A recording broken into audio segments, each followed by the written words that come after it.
Hello, everyone. This next section is going to be on large purchases. Um, this will be, I think, approximately 50 minutes long based on previous attempts at this, and we'll see how things go. All right, we're going to start off on page 30 in your guidebook, thereabouts. A couple things that I wanted to reach or touch on before going through the rest of large purchases. One is an emergency fund or a rainy day fund. When you did the exercise, the Project One portfolio, we have in there that you need or should set up a rainy day fund or a savings account for 3 to 12 months worth of expenses, and preferably you'd want that in an interest-bearing account. I was doing a workshop a couple weekends ago in an investment class, and a gentleman said, why would you ever want any of that money sitting in an account that's earning no interest? And the reality is you don't want that. You would want it in what's called a laddered fund, which I know sounds kind of complex. But what that means, or let me give you an example of what I've done in the past, is I probably have between $40,000 and $50,000 sitting aside in an emergency account, and some of it I have in a basic savings account. Some of it is in various maturity CDs. So I'll put $5,000 in a 6-month CD. I'll put another $5,000 in a year CD. Year maturity CD, put another one in 18-month and 2 years, so on and so forth. So the lion's share of it's earning interest, and it's not losing value. Now, you could use that with a stock fund or investment fund of some other type as well, but you always want to make sure that you do have some set aside that's what's called in a liquid account. And liquid simply means the ability to convert it into cash quickly so you can have access to it. The problem with many types of investments is you can't convert it into cash quickly. And by quickly, we mean in the matter of a day or two. So we got into a discussion one time in class about whether or not having some of that in gold would be considered liquid. Now, I suppose the technical answer to that would be no, because you can't convert it to cash, and a lot of places, believe it or not, would not take gold. They'll only take cash. That being said, if we look at gold as an instrument that typically goes up in value, and actually its value fluctuates sometimes very wildly, one of the things a student asked or suggested was, couldn't you go to almost any pawn shop or place, even in like the mall in Sioux Falls, and convert it into cash? And I thought about that, and I suppose to some degree that's true. You could convert it readily into cash in this day and age. I don't know if you'd want it in there, and I always have somebody ask, well, how much money, because I'll hear an infomercial on TV, how much money do you want in gold or silver? I don't have any of my money in gold or silver, and I don't know that if you did have some, I would have much more than 1% of your total assets. Gold, it sounds always like a good investment, but again, it's like any commodity. Its price has the chance of fluctuating wildly. So one of the critical analysis questions I've been asked is, so why 3 to 12 months, and why do we set it at that? And I met a gentleman a long time ago. I called him Dad. It's actually my dad, and we got into this discussion. And one of the things he does is set aside money for a number of different assets he has that depreciate, such as a house, such as a car, even trying to think, a refrigerator and those items. But he budgets for just about everything. And we got into the discussion one day as to why it is you should do 3 to 12 months and not do what he does and just prepare for any item that could possibly depreciate and break down. And the reason we say it's 3 to 12 months and you don't save for every little possible contingency is because you can get very inefficient with that money. you don't want to have, especially if you're younger in your 20s and 30s, you don't want to have hundreds of thousands of dollars sitting in a savings account or an emergency account. You want that money invested somewhere where it's earning a much higher return than what you're going to get in a more liquid account. So that's why we say 3 to 12 months and preferably no more than 12 months, because again, you get very inefficient with that, and you're typically saving too much and not putting it to work by investing it. So that's usually one of the questions I always get. We've also gotten in discussions in the past. I had one young lady that, interesting, her parents had set aside money that they thought she would use for college or use for school, and the deal was that she could have access to that money when she graduated. Now, she could pay off her student loans, she could do whatever she wanted with it, but she ended up going into, I think it was the Army or Air Force National Guard, and she was actually working to get in full-time as an officer in, I think it must have been the Air Force. So based on some of the benefits she was going to get, she wouldn't have to pay for a lot of her schooling. So her plan was, instead of using that money to pay off student loans and stuff like that, was to set aside, or to put that money aside for an emergency fund. And right away, she would have a fully funded emergency fund, especially for someone her age. I thought about this, and I think that is just almost a brilliant idea. Instead of paying for your children's college education, set aside money like that, and maybe a large gift. And my wife and I have talked about this. We're actually going to consider doing that instead. The reason being, we don't necessarily want to push our children into college when it may not be the best option for them, especially if they're pursuing something that doesn't require a college education, only to spend money for education they don't need. But an emergency fund is something that time and time again will save you, as it has for almost anybody that has an emergency fund. In the last year, for example, I think we've spent probably $5,000, $4,000 in our emergency fund for dentistry. I had my appendix out. That cost about $1,000 out of pocket. So all those types of things can happen, and those are, to me, emergency fund or emergency items, and we want to pay them off right away. So what we'll do is pay for those items, and then we set aside $400, $500 a month, I think, in our emergency fund for such items. And we try to replenish it. Once we pay that off, then we start filtering it into other items. So something to consider. One of the things my wife and I talked about too is, for our kids, we hope to teach them about money, considering I teach this at the collegiate level, and talk to our children about saving 10 or 15, possibly 20% of their income immediately after college and in their first career type job. I don't know. Food for thought, something to think about. So one of the questions I always get asked, and when I used to do workshops that were orientated towards,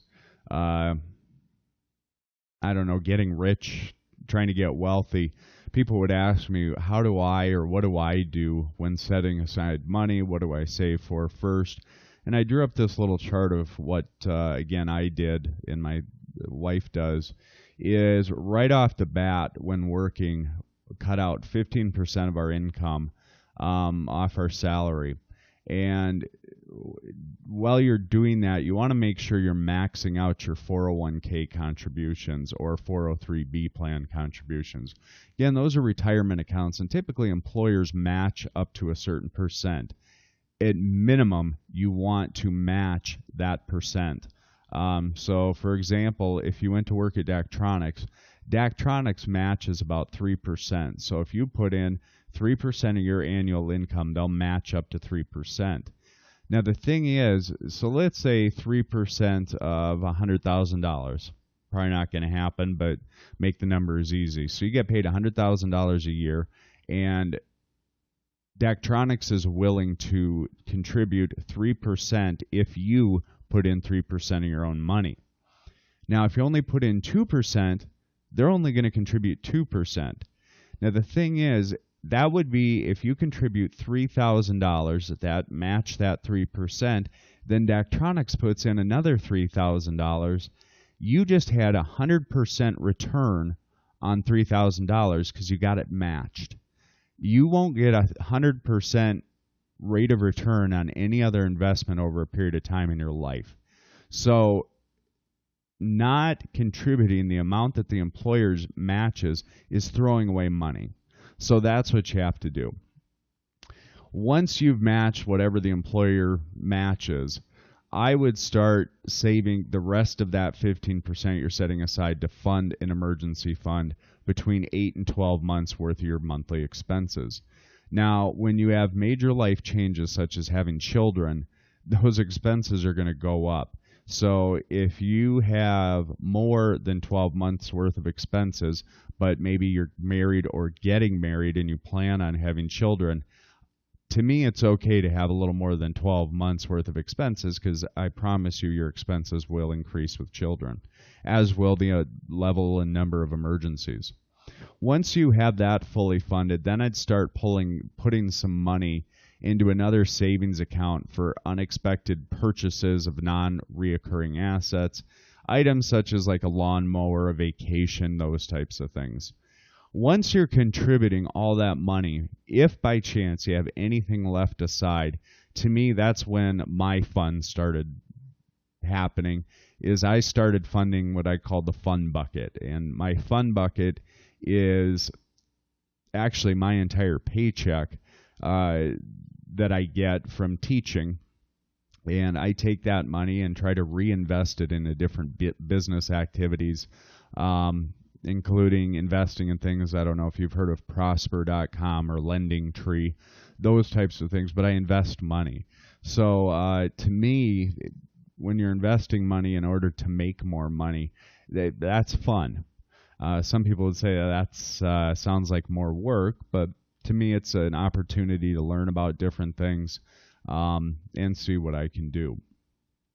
It's up to you how you want to do it, and I encourage you to actually go online, Google different ways of becoming wealthy, or the Dave Ramsey way, the Susie Orman way. All these different financial gurus have different ways, and most of them I wouldn't say are crazy or dangerous financially. They're maybe a little different here and there, and do whatever works for you. So the rest of this lecture, we're going to talk about large purchases, and we're classifying large purchases is anything that's over 1% of your annual income. So in other words, if you make $25,000 a year, this would be $250 for any one item.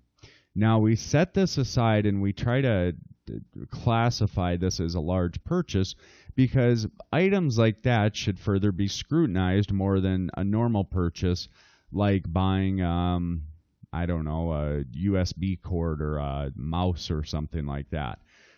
For example, I'll go to the store and I'll buy maybe a camping item for $25.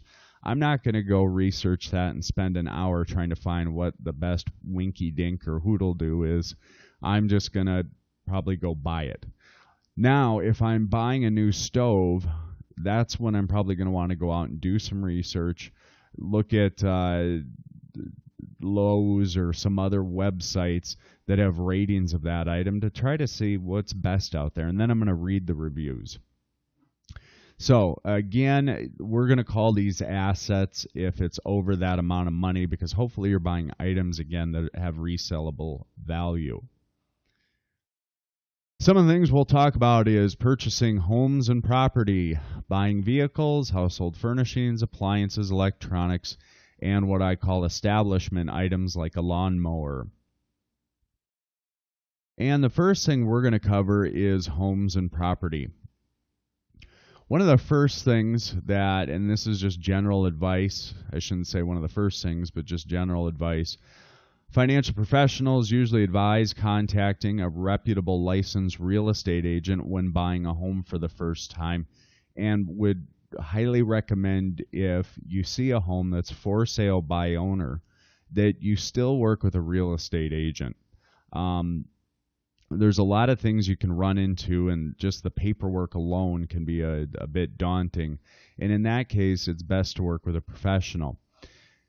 Again, when you're buying a home for the first time and you're trying to find a reputable real estate agent, I would advise staying away from the college. If you're 22 years old, I wouldn't work with a college buddy that just graduated as well. I would try to work with somebody that's got 8 to 10 years of experience, and especially experience in selling to first-time home buyers. Some other advice: don't be nervous and do ask questions. I always think that's funny when something says don't be nervous. My mother-in-law said one time that the last thing in the world she wants to hear when she's feeling a lot of anxiety is to somebody tell her to settle down, because that usually never helps and only seeks to aggravate her. But try not to be too nervous and make sure you're asking plenty of questions. One of the things you'll want to know again is how many times they've worked with first-time home buyers. You'll want some insight that a real estate agent can give you that others may not know, especially if that real estate agent primarily only works with sellers. Once you found an agent you seem to like, make sure you contact that state's real estate commission. In South Dakota, the South Dakota real estate information is down here below. And what you want to do is ask if any complaints have been filed with that agent. Now, in the state of South Dakota, I would not recommend going on their website and seeking and trying to go through meeting minutes, because that's where you'll find if a complaint's filed. But instead, contact them directly. Either call them or email them and just ask if that agent has any complaints filed against them. Kind of makes them go out and do that research for you. At least that's what's worked in the past. Now we get into the steps to buying a home. Now, this is going to be an exam question. The first step in buying a home, believe it or not, is not going out and looking for homes. The first step is shopping for a mortgage. And the reason that, unless you have the cash to go and buy a house right away, which most of us don't. And the reason this is the first step is most real estate agents will not work with you until you've gone to a bank and been pre-approved for an amount to borrow. So that's step one, is go to a bank and have them run the numbers, and they'll use a website similar to bankrate.com to actually give you a quote. And the way they'll figure that out is by looking at your income, and they'll multiply your monthly income by 28% or 30%, somewhere in there. Or they might use a front end or back end, a debt to income ratio, to figure out how much of a house you can buy, and that's based on your monthly income, typically monthly gross income. One of the other things to consider is going through an online mortgage broker. Now, the first time you buy a house, you may want to work with either a local bank or a Wells Fargo or something like that. I found a number of years ago, I was going to refinance my house and noticed that the bank that I'd worked with in the past, they wanted me to go to Sioux Falls and fill out a bunch of paperwork there. I don't know if they were headquartered out of Sioux Falls or what the deal was, but that was their nearest mortgage banker. I wasn't going to do that, and instead, the mortgage that we had was actually serviced through Quicken Loans. Now, most community banks like Dakota Bank, First Bank and Trust, Frontier Bank, those types of banks that are not the mega banks like Citibank or Wells Fargo, those banks sell off most of their mortgages. Now, it's not usually any cheaper to go through the major loan producer like Quicken Loans, but it sometimes can be easier. It can be quicker. You don't have to run into the office as much, and you can do most everything online. The finalizing and closing of the mortgage, they may send out a agent. We had someone come from Rapid City. I don't know why Rapid City, to drive all the way over to Brookings here to finalize the mortgage. They need somebody that has some training and paperwork, I guess. But again, we used Quicken Loans, and I found the process to be slick and easy, far easier than driving to Sioux Falls to fill out paperwork. So it's up to you. Again, most community banks will sell off those mortgages to a large mortgage producer, and there's about 10 large mortgage producing companies where these loans get sold off to. The second step, which will happen simultaneously, is you're going to want to determine a down payment. And again, this happens with the banker, and they're going to want to see proof of how much money you have to put down for a down payment.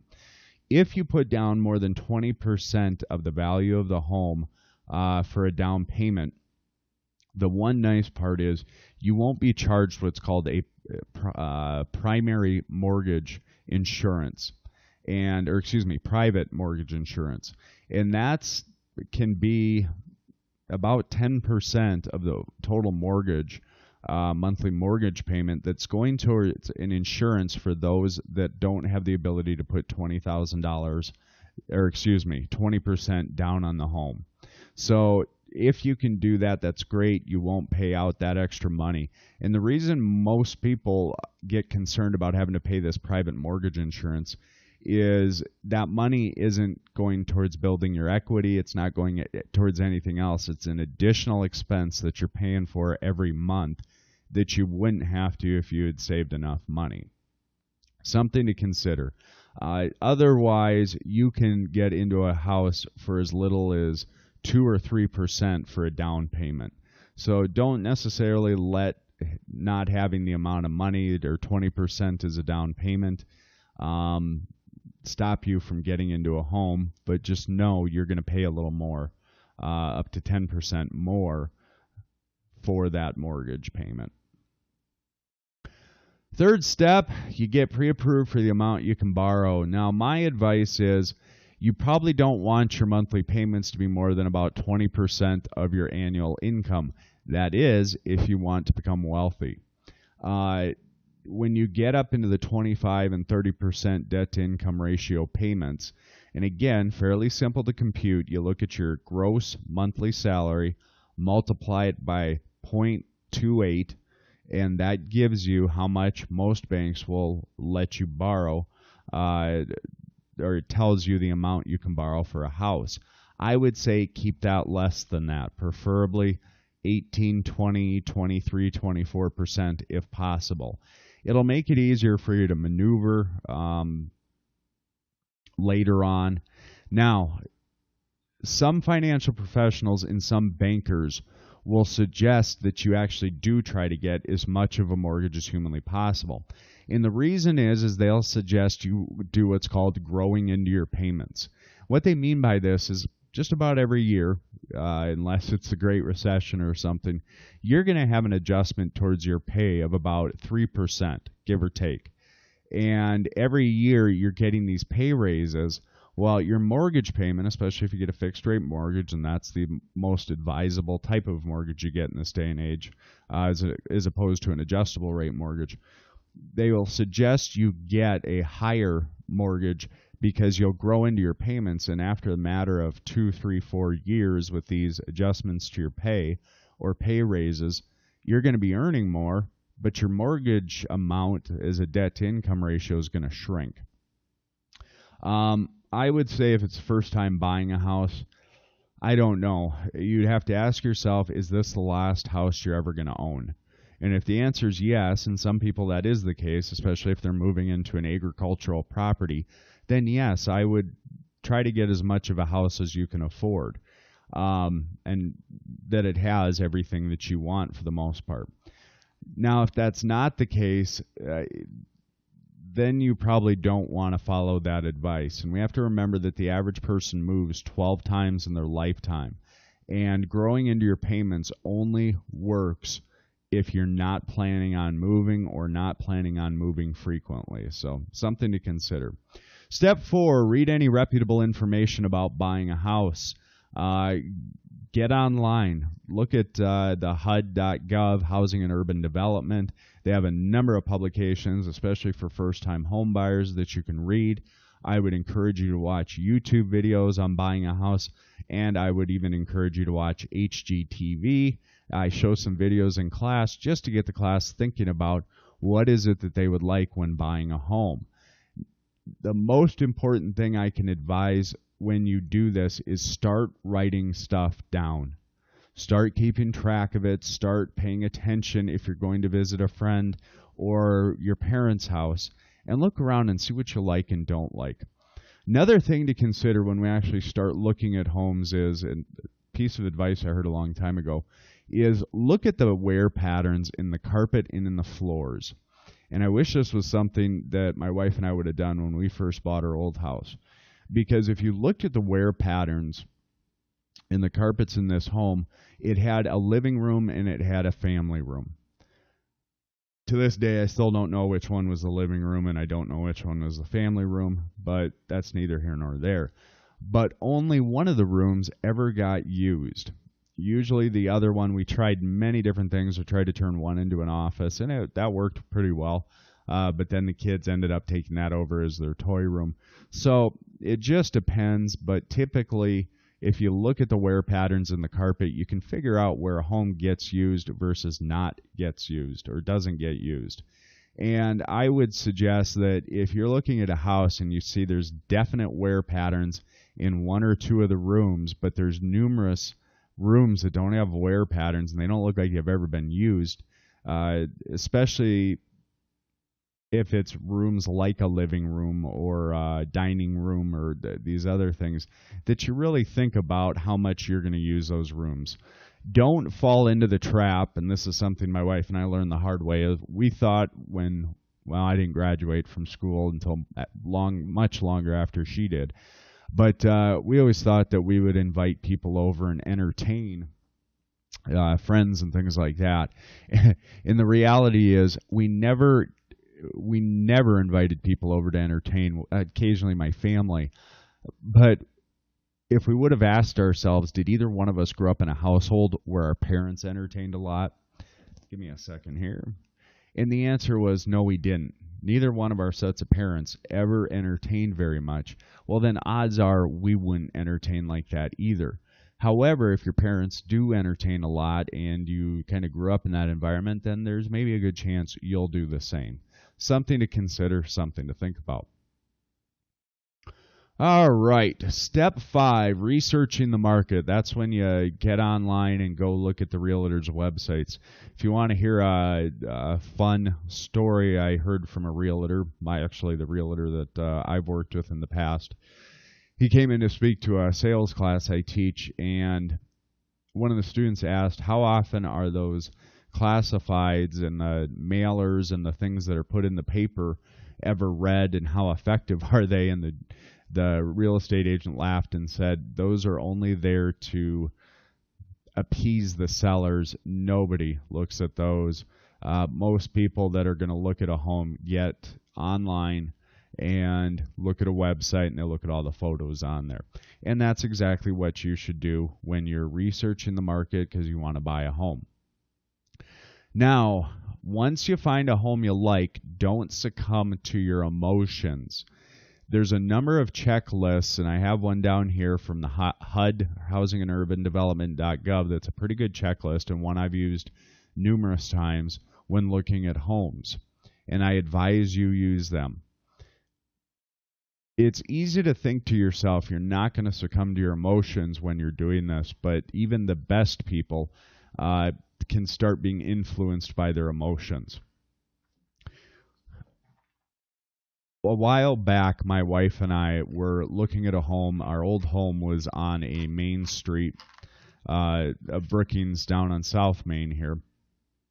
And any of you that have been there, it's about half a mile before the Blue Water Tower south of town, the big Blue Water Tower. And our young son, who was about 2.5, used to dart out close to the road, and it would always scare us. So my wife really kind of wanted to move, and the sooner the better, because that had happened a couple times in 1 week. So when she was out on a walk, she found a house in a neighborhood that I really liked. All the houses in that area looked like log cabins, even though it was the smack dab in the middle of a neighborhood. And when she was looking through this neighborhood, she found this house that was for sale by owner. So she called me up and said, would you want to at least go look at it? And I said, sure, why not? Which is not something I'd normally do. We hadn't been in the market to buy a new home, hadn't been thinking about it, and I don't know, just not something I'd do. So we went and we looked at this house, and it was a nice home. Loved the neighborhood, loved even there's a park right next to the neighborhood that would be great for the kids to play. My parents lived very close. A lot of good reasons to buy the house. So we called up the sellers and asked if we could see it again, and we were really serious about maybe putting an offer on this place. So we called a real estate agent that we'd worked with in the past to get our house ready for sale. And I had spent about 10 hours cleaning the house from top to bottom. He was going to do a market analysis on it, and had him come in, cleaned everything.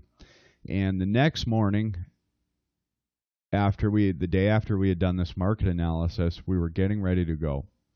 And my wife was getting my son changed and ready to go, and she threw some of his pajamas on the floor.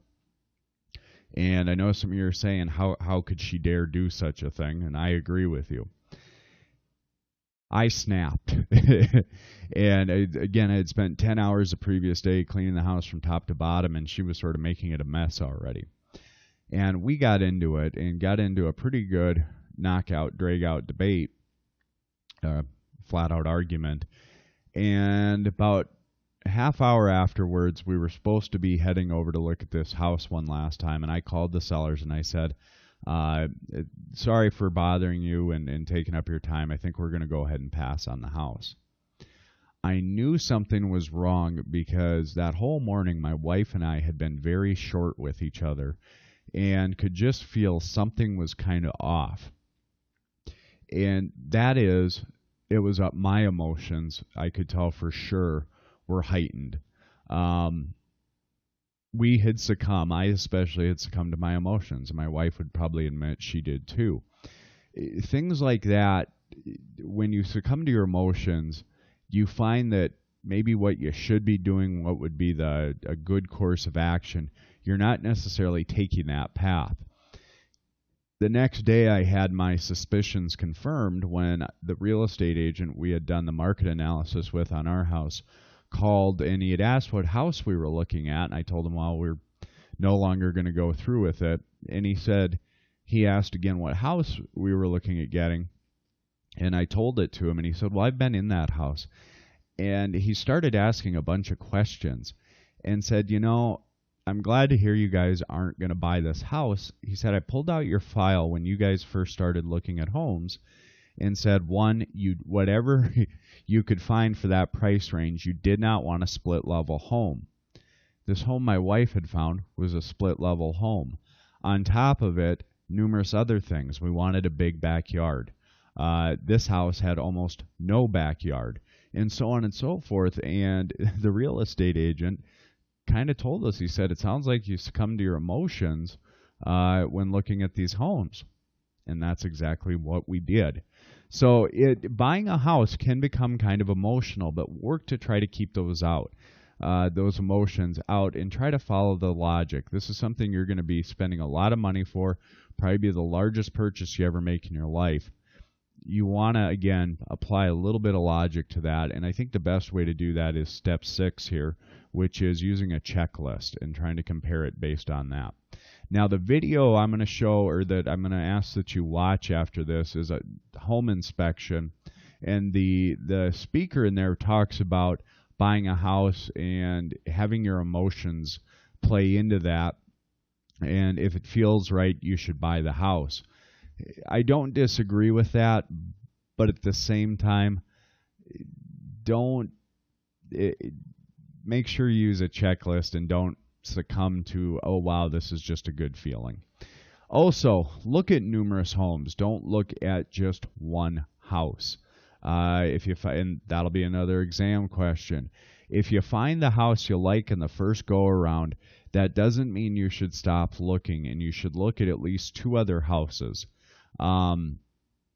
just to compare. And if you then still like the first home you've seen after you found that one you liked, then maybe. But you'll never know that if you don't look at other houses. So step 7 is making an offer on that property. Then step 8 is waiting for word if the buyer accepted, declined, or counteroffered.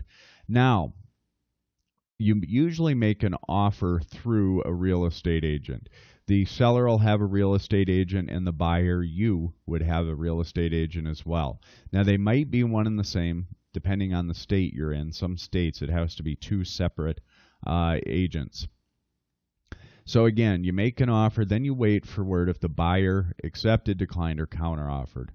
Now, there's a lot of different advice out there. A real estate agent is not going to tell you how much you should offer for the house or how little.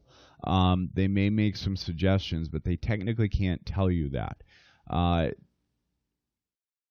I've heard some pieces of advice that suggest that you should never make an offer that's less than 10% of the asking price.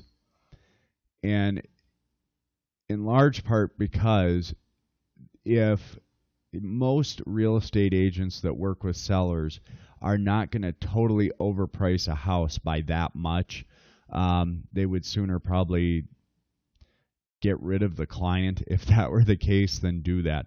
They're going to want to try to get that house on the market within a realistic price range so they can sell it, because they don't want to be trying to spend 6, 10, 12 months selling a house. They want to do it fairly quickly.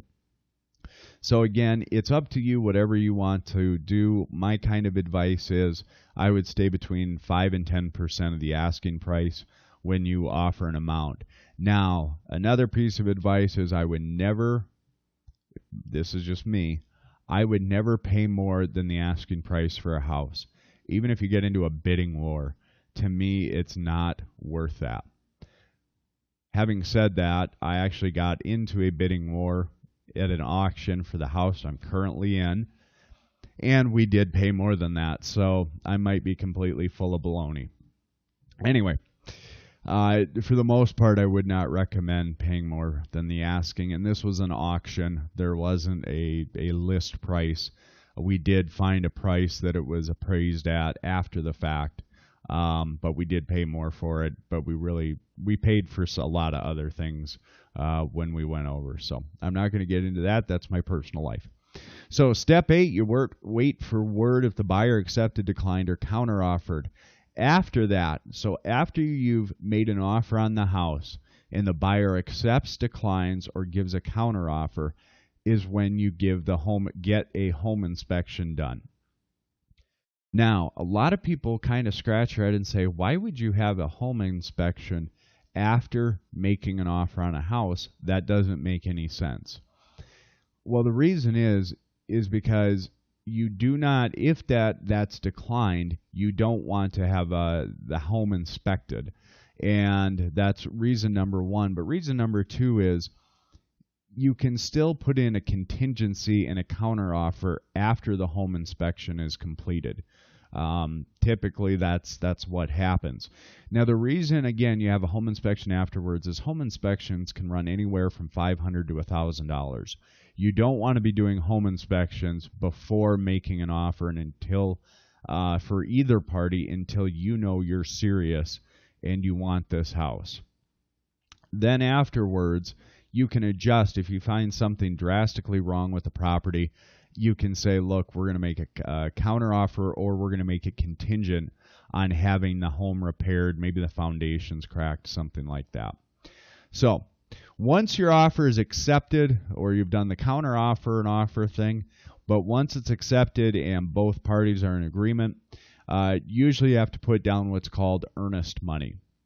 Now, earnest money is just a deposit, kind of like a good faith deposit saying, yes, I want to buy the house, or we intend to buy the house on such date, and we'll get financing through First Bank and Trust.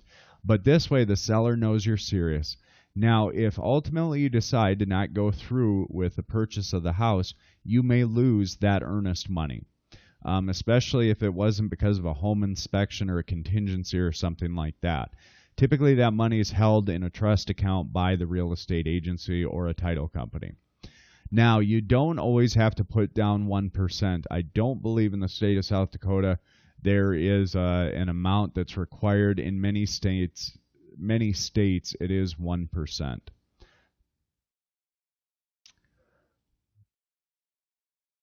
All right. Step 10 is negotiating the contract.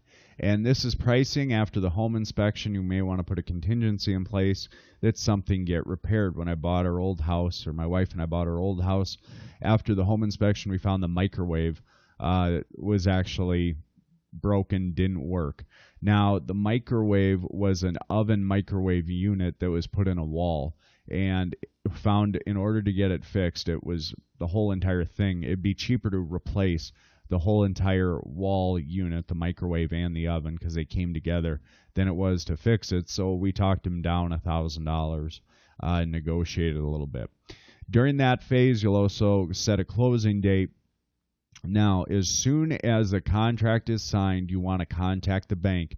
The bank will tell you the same thing and they'll tell you exactly when to do it. And you call them up right when you sign the contract. You contact the bank to lock in an interest rate. This is because, again, the Federal Reserve sets that interest rate. If by chance that rate goes up, or is expected to go up, you want to lock in to get as low as rate as humanly possible. And then the last thing you do is actually close the sale. During the closing phase of that, in South Dakota, typically you work with a title company. You want to make sure you read the fine print before signing. That being said, typically the title company will want to review that. It's not very common to hear of a lot of discrepancies or problems in closings of houses, but there are on occasion some issues that may crop up. All right, right now I'm going to ask that you go ahead and pause this video. I am going to go to D2L here and show you the video I'd ask you to watch, and it's down here. Watch through minute 28 on this video. You don't have to watch any more than that, and it's a home inspection video. And it just goes through the home inspection process with a housing inspector. It has a couple of goofy things in there. If you watch carefully, you might see the Grim Reaper in there and a couple other goofy things. So hope you enjoy the video. Again, it'll take about 28 minutes. And when you're done, please go ahead and pick up here where you left off.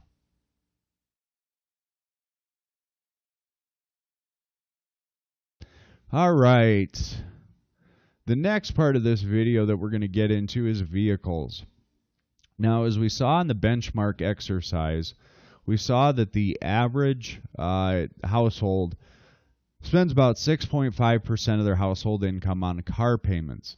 That means if you make $25,000 a year and we compare to the national average, you would spend $1,514 on payments, or well, I'd have to divide it out, but approximately $120, $130 a month on payments. Now, what that means is if you're having to borrow for that vehicle on a 4-year loan at 5.98%, and in 2012 that was the average rate, with a 20% down payment, you could purchase about a $6,700 vehicle. Now, most of you are aware that in this day and age, new vehicles cost around $25,000, $30,000, $35,000, $40,000, anywhere in there. There's a few that are priced right under $20,000, but that's typically the price range for an average new vehicle. The reason I say this is if you think that the average person spends, buys brand new vehicles every year or something like that, that's not true. Okay, the numbers very much suggest that a lot of people, the vast majority of people, don't actually do that. All right. Now, a couple of notes on buying cars. There are some benefits to buying a used car. Cars that are only a year old are typically 20 to 30% cheaper than a brand new car. Many of you have probably heard that once you drive a vehicle off the lot, it depreciates in value. And that's true. It really does happen. You can drive off a lot, put 10 miles on the car, try to bring it back and sell it, and they're going to try to buy it back for about half the price. So vehicles typically do depreciate in value, especially a lot in that first year. Now, in 2008, 2009, something funny happened.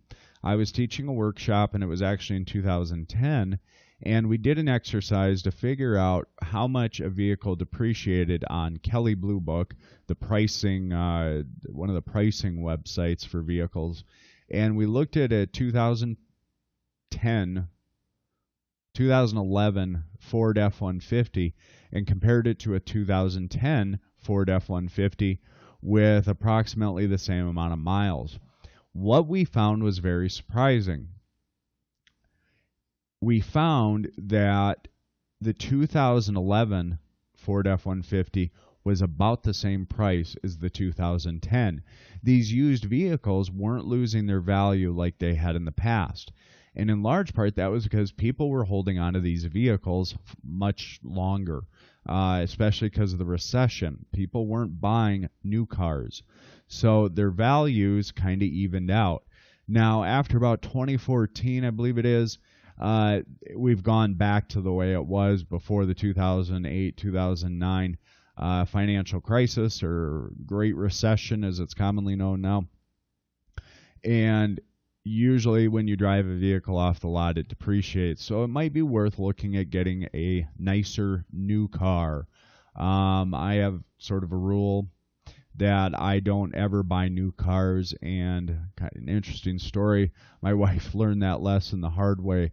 In 2002, she graduated college and decided to buy a brand spanking new Bonneville, Pontiac Bonneville. Cost her, I think, about $22,000. She used it back at the time. They didn't ask or require you to take your student loan money, and they didn't just pay off the school. They'd cut a check and give it to you directly. So my wife borrowed student loan money to buy this vehicle, which was a very common practice back then. A lot of students, a lot of people did that. So anyway, she bought this vehicle and paid off the loan actually fairly quickly. But she, about 2 years after that, she got into a pretty bad accident and the car got totaled. A few days after that, she called me at work and said that she had gotten a check from the insurance company to go get a new vehicle because that car was totaled. And she said, but something's not right. They only gave her $12,000 for a new vehicle. She says, that can't be right. I spent $22,000 on it. And I said, no, that's probably right. And we went on Kelley Blue Book online and looked it up, and sure enough, the amount that they had sent her was probably about the amount of money a 2-year-old Bonneville would have with that many thousand miles on it. My wife was shocked at this and wasn't aware that vehicles lose their value quickly. They do, and that for almost that reason, I would probably not advise buying a new vehicle.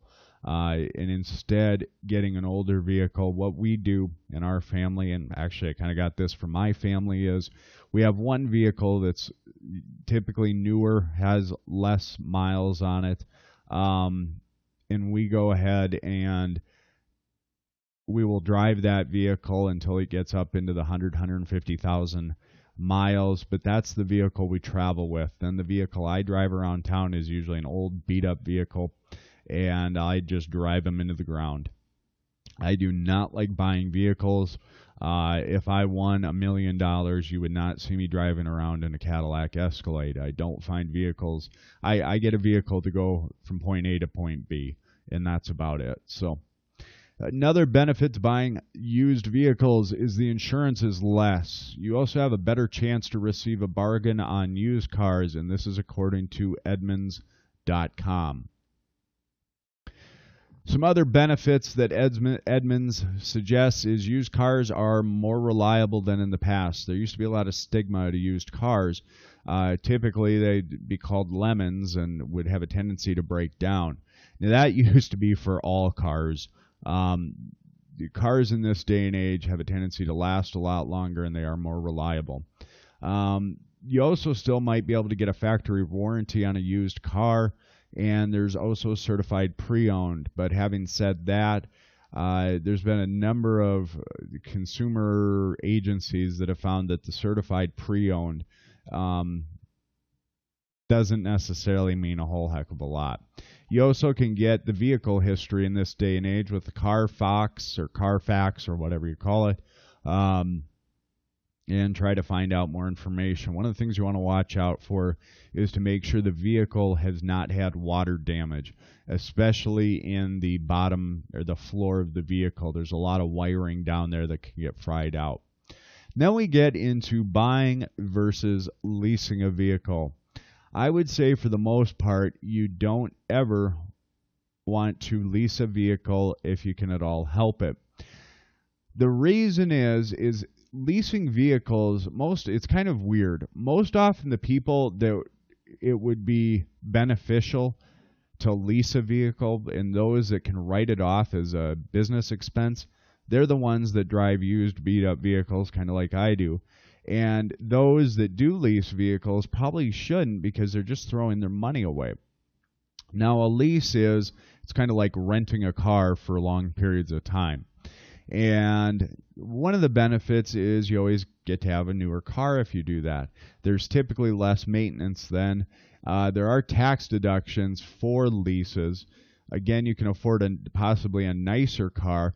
The downside is after the lease is up, and might be a 3-year lease for approximately $250, $300 a month for any certain vehicle, you can afford a nicer vehicle more often. But again, after 3 years, you're probably going to lose the vehicle, or you might be given an opportunity to buy the vehicle. But leases are always designed to benefit the leasor. They're not there to benefit the leasee. So if a dealership is offering a lease, and I tell you this, having used to taught graduate finance students how to determine the amount they should lease something out if they're in that position to be a leaseor. I used to teach sort of business people how to do that. So setting up a lease, or if you're the leasee, remember the leaseor is the one in that contract that's supposed to benefit from that. So again, most of the time the people that would benefit from a lease don't lease, and those are people that usually have a high net worth and where their time is money. I can't help but think of Donald Trump in this situation, because I've heard him say in the past that time is money to him. Well, to some level that might be the case if he's doing real estate deals and he needs to get to a certain place by a certain time, otherwise he may lose business. Then in that case, a person like that might benefit from having a lease where they have a newer car and they can write that off for the tax purposes.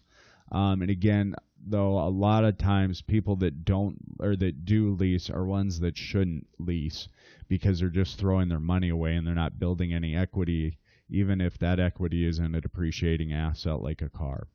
Some other negatives of leasing a car that we haven't talked about is the contract doesn't change after an accident. Usually you have to fulfill the payments, and it depends on how the insurance will come through on that. There are limits on time and distance. Typically, I think for a lot of leases, the limit is 3 years, but every year you have a certain mileage in distance that you can drive. If you go over that, you're usually penalized from a financial standpoint. The other is you're liable for the payments on the vehicle. Okay, you got to make sure you're paying that, otherwise you could lose the vehicle. You're also responsible for repairs when you don't own it. That's typically in the world of finance, we call that a capital lease, when you are leasing whatever machinery or something is, but you're responsible to have to make payments on it. And that's tough for a lot of people, and it can be very costly in certain circumstances. The other downside is it's usually not an asset on your balance sheet. So you have an expense that's going out, but you're not building any equity, and it's a depreciating asset. And when excuse me, I'm incorrect in saying that. It doesn't go on your balance sheet anyway, so all you have is a very large expense, and that's one of the downsides to it. Also, this payments can be steep, especially if you use the interest that you're paying on the lease. And that's where I'm talking to you about in a different class. I was actually helping people figure out how you set up leases. So you're the lessor to somebody that would be a leasee. And how you do it is you actually use a bank's money to do that. And it's a little like a landlord. A landlord borrows from the bank to buy the asset, which is the apartment building, and then you rent out that apartment building, and essentially the rentor is paying the bank back. But with leases, as are many apartment buildings, the landlord isn't just going to charge the mortgage payment or the amount that they have to pay the bank. They're going to charge more than that because they want to make some money too for their time. So typically those leases are designed to make those folks money. It's also unfortunately more expensive to buy the vehicle after the lease is up than you would have paid otherwise. So again, the company that's leasing it out to you, they're going to charge you more than if you compare that to buying a vehicle and even borrowing to buy a vehicle.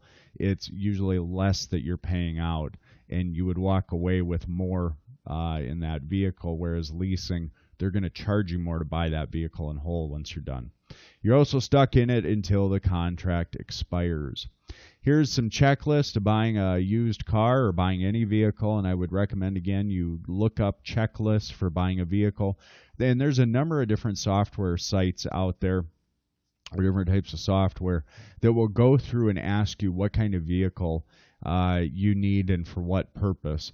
Might ask if you're driving off-road or if you're doing a lot of winter travel and you need four-wheel drive.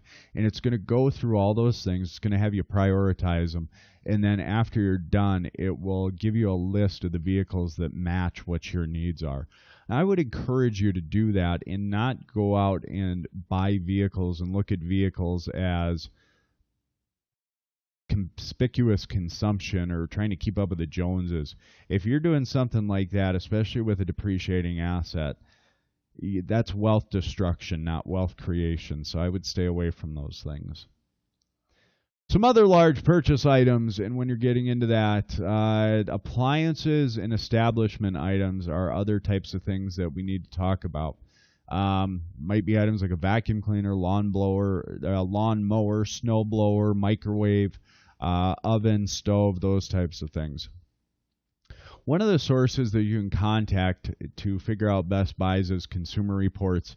They usually have a $5.95 monthly fee for an online subscription, or there's a $26 annual fee. This is a few years old, so it might be more expensive than that. Actually, I don't use Consumer Reports. I found a couple times that their descriptions and their analysis has not been as good as the ratings that you can find online at different websites like Amazon, Overstock, different appliance websites. Those have typically, but in my circumstance, when I've looked at those, they've been a little more accurate, and I go with those and then try to get on user review boards to find out any more about them. Again, though, you by all means, if you're buying maybe a large item like a lawnmower, riding lawnmower, you may want to get a Consumer Reports subscription for $5.95 and try to find the best deal you can get out there for both price and value. That's always our goal in personal finances. We want to remember we should be willing to spend the money for an item if that item will give us the value that a cheaper item won't, or a more expensive item will. Okay, we always are trying to go for value and not focus too much on price. All right, a couple other notes on buying appliances. According to ApplianceMagazine.com, skip repairing appliances costing less than $150 a year. Yes, don't go to the appliance repair store and buy those items. I'm going to tell you a funny story happened to me about 5 years ago. I had my dishwasher broke down in my old house, and was trying to get it fixed. So I called the number on the side of the dishwasher for customer service. And I called them up, and they sent somebody from Iowa to come up and fix my dishwasher. Ultimately, what was broken on it was a piece of plastic. They charged me $210 to come up, drive up from somewhere in Iowa, I think it was Sioux City, and put in a tiny little piece of plastic into the control board in my dishwasher. Thought the joke was on them. The next morning I tried to run it and it didn't work. So I called the place again and fuming mad that A, they didn't fix it, but B, it cost me $210. And I thought, fine, it didn't work. I'm going to have them come up here and look at this again. Somehow I got hosed again and they charged me another $210. And this time a fuse had blown. It wasn't the same thing that was wrong with it. It was something different, so they thought they would charge me. The worst part, when I was fuming mad, angry as about a person could get, because, by the way, you can buy a dishwasher for about $500-600. But the gentleman said, there's an appliance repair store right down your street. There was probably about 600 feet away from where I lived. And he said, next time, just go there. It's not worth it to have us drive up and do this. And I wanted to wring the guy's neck. His life almost ended that day. Of course, this is now in video form, so I want you to know I'm just kidding. But I was pretty mad. So, again, according to Appliance Magazine, skip repairing appliances costing less than $150. Just go buy new. Another piece of information there talking about emergency funds at the beginning of this video. Personal financial professionals usually advise setting aside 2% of your asset value, so of your total assets that are non-monetary, meaning your house, your property, lawn blower, snow blower, vehicles, those assets, that you set aside the total of 2% of that total annually for structural repairs and for replacement of necessity appliances. Here's what that means, and here's how you figure this out.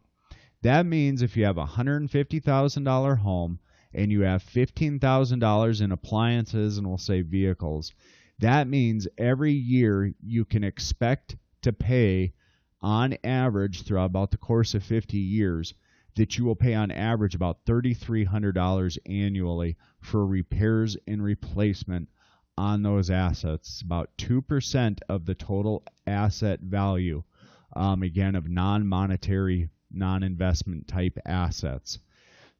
So the funny thing, I have run the numbers on this and I have kept track of it, and it is scary at how accurate this is. It's very close to it. Surprisingly close to those amounts. Now, talked to you before about that dishwasher and getting hosed by the repair person. The worst part of spending $400 plus dollars on an appliance that you could buy for $500 or $600 was the dishwasher was past its expected lifespan. And this is a chart of the various appliances and their expected lifespan or average lifespan over years, according to, this was in Appliance Magazine, republished by the Argus Leader in 2010. For a trash compactor, about 6 years. A dishwasher, 10 years. And the dishwasher that I had is older than 10 years.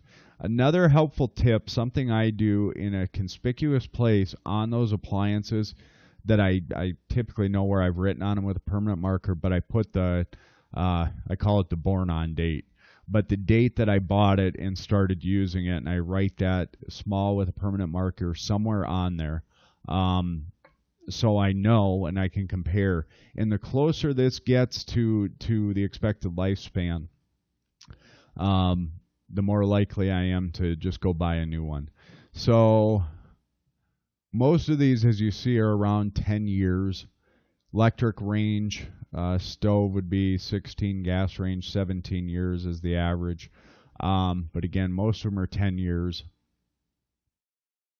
Now I have an updated lifespan for various appliances. And by the way, you can Google this just or get on a search engine and type in average lifespan for appliances, and something will pop up. This was in Consumer Reports, and this was various, gave a recommended. The red here is when to replace it. Yellow is consider repairing. And then in green, you would definitely want to repair it because it would still have life in it. And these are different TVs and stuff. You can tell, though, on average, you can expect their last for 4 to 5 years, all things depending. Desktop or laptop, usually no more than 4 years. And you'll probably just want to get a new one. Now, lawnmowers, this one surprised me. Self-propelled lawnmowers you can expect to last from 3 to 5 years, and then anything after that you're probably getting a little additional. But you can, again, they're not expected to last for 10 or 20 years, so don't expect them to.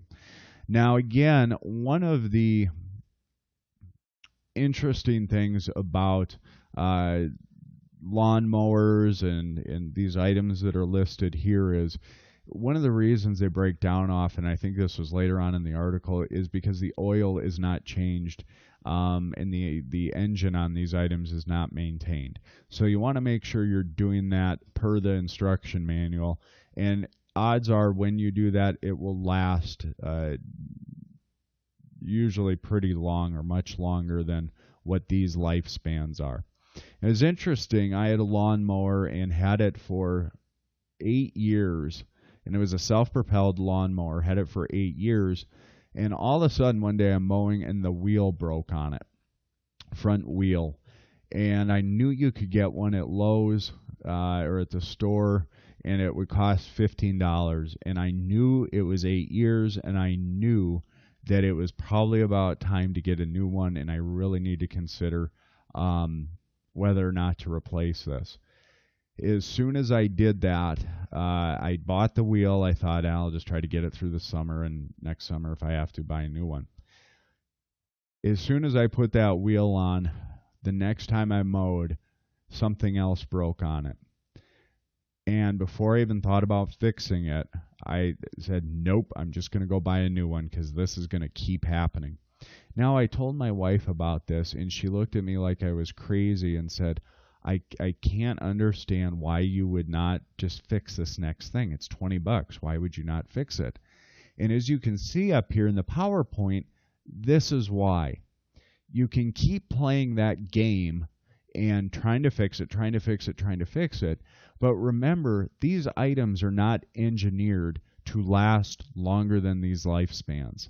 So they're probably going to break down by much greater frequency after this. So don't expect them to last for 20 years. They're not going to. Now, I think we finally gave that lawnmower to my nephew, who said something else broke on it the next week. I mean, it really did break down quickly after about that 8-year time frame. So something to consider. Now, again, if an appliance is close to being at the end of its life cycle or lifespan, consider purchasing new. Check energysavers.gov to see if there's any incentives to purchase new appliances. Don't be surprised by higher repair bills. This is another reason to save substantially. Now, I love getting into this, weddings and college for kids. I probably need to put this up under a discussion post, but what are your thoughts on the cost of weddings? That was interesting. On costofwedding.com, the average wedding in Sioux Falls, South Dakota, costs between $14,000 and $25,000. And this 2 summers ago, I was at a wedding, and I sat down to a gal I went to high school with. And we were talking about this, and I remember her saying if she knew then what she knew now, we were at a wedding together, and she said she would never spend that kind of money on a wedding. A day that's one day, and how many thousands and thousands of days that we have on this planet, and to fork out that much money for such a thing, and we're in our 30s, she said that's just kind of crazy. So It's up to you, and if you want to spend a lot or your parents want to spend a lot for a wedding, that's your prerogative. Um, Something to think about. Another one is, are you planning on saving for your child's college education? I find most folks that are in college absolutely plan on saving for their college education.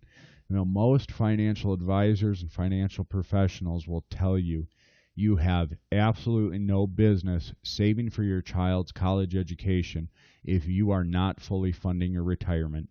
That means at an absolute minimum, you need to be saving 10% of your income, preferably 15% of your income, before you ever think about saving for your child's education. And some people ask, well, why is that? And it's very simple. Your child has the ability, and probably will have the ability, to borrow money for school. You do not have the ability to borrow money for retirement. And believe me when I tell you, your child, who maybe will still be paying student loans, will be a little bit happier that you won't have to come in and move in with him or her when you retire and crash their household in retirement because you saved for yourself. So again, most financial advisors, planners, and professionals will tell you you need to be saving for your retirement first. A couple other notes that I wanted to put here under large purchases, or just purchases in general. One of them is HDMI cables. I learned real quickly, don't buy those in a store, buy them online. You can get top-rated ones for a quarter of the price that you see online. Don't get product warranties. Again, warranties and insurances that you can get in retail stores for items are typically designed to make the company that manufactures the product, it's designed to make them more money. It's not designed to save you money. Okay? So it's something to think about. Also, don't necessarily buy in bulk. There was, I forget if it was Consumer Reports or a consumer website that found out how many people that buy in bulk, actually the items they get, especially if they're perishable, would often rot or have to be thrown away before they were ever used. So reconsider when buying in bulk. If you're buying something like toilet paper that isn't going to go bad, or I hope it doesn't go bad, you're getting a weird type of toilet paper if so, if that's the case. So don't always buy in bulk. And a couple other things. Interesting one I've seen a number of wealthy people do, and found my dad does this as well, is he actually has two homes. They have live here in South Dakota part of the year and then live in Nevada the other part of the year. But again, seeing a number of other wealthy individuals do similar to this, is they often don't go out and buy goofy items. They like what they like. And an example of this is my dad lives very similar, or almost duplicates his life up here in South Dakota as he does down south, and he has duplicates of everything, including duplicates of a karaoke machine. He has this goofy cell phone case that he likes a lot, and he has 10 of these things that he found at the dollar store. Now, he could afford the top of the line cell phone case, but he found one that he likes, so he bought many of them. They find what they like, they find what they value, and if anything, they'll buy more of those items. They won't necessarily go out and buy things that they don't know much about, like a Ferrari or things like that. They don't necessarily do that. All right. One semester, I had a student ask me about Bitcoins and if they should ever get into that. And I said, what you're talking about is something called tulip mania. If you're interested in learning about Bitcoins, by all means, go ahead and do your own research out there. But when doing so, I would ask that you look up something called tulip mania on Wikipedia and read about it.